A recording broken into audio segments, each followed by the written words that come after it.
I'm author Bruce Hale. I'm here to take you inside my artistic process.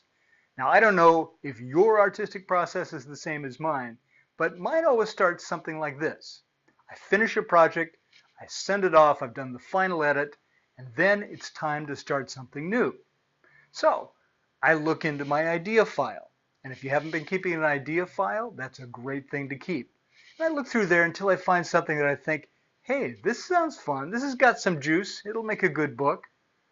And then begins the process. Now, when I start this process, am I full of joy? Am I ready to just unleash my artistic talents on the world? No. In fact, here's what I feel like. I'm never going to be able to write anything again. I can't remember how to do this. Oh my gosh! And bear in mind, this is after I've done over 50 books. The truth is, that is the artistic process. When you plunge into the space of making something new, you're putting yourself in a difficult and uncomfortable space. So it's natural to feel fear and worry and emotions like that. In fact, it's natural to go to the fridge and see if there's any treats waiting for you. Maybe I'll do that right now. Nope, nothing there. By the way, if you're going through this artistic process yourself and you're feeling that sense of fear and uneasiness, it's normal, and it may actually help to read a book like this, Art and Fear.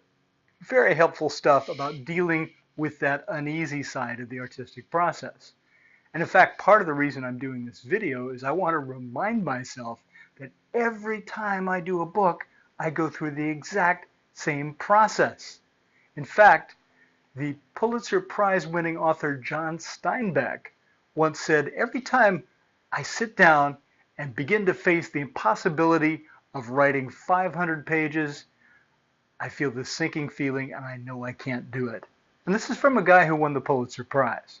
So if you're daunted at the beginning of the project, don't worry.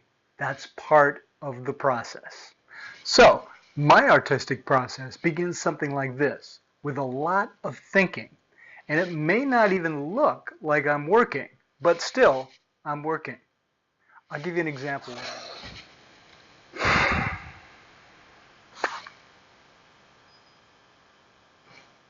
I'm working.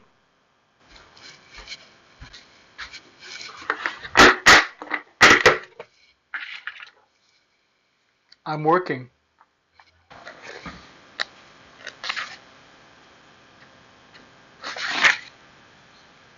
I'm working. In fact, this is a great way to work. Sometimes when you take the time to learn a little bit more about the craft of writing, that can really help you deepen your characterization of your characters. In fact, speaking of which, here's a book called The Art of Character by David Corbett. I'm finding it very helpful in zeroing in on the character in this upcoming novel.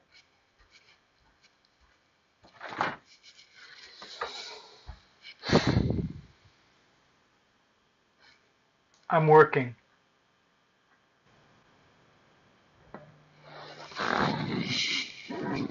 And I'm working. I know it doesn't look like it, but the truth is, I spend a lot of time in this hammock when I'm starting a book. I'll write in my journal, I'll noodle ideas on characters and setting. Sometimes I'll go into this. Got a big sketch pad, you can see, got different colors to stimulate the brain. And I'll just think about things like plot, characters. I tend to do this technique a lot, where I'll write a central idea there and then just brainstorm it, do a brainstorming web.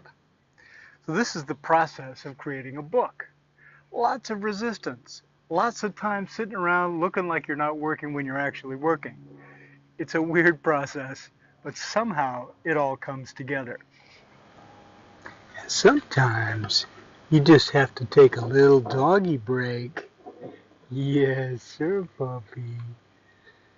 To kind of make yourself feel better about your creative process and your place in the world. And dogs can sure help with that. So, in parting, a final questionnaire. Do you find yourself pacing up and down and muttering to yourself?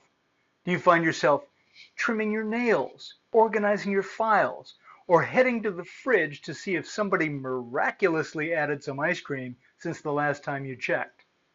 If so, my friend, you may be in the middle of brainstorming a new story. Embrace the creative process.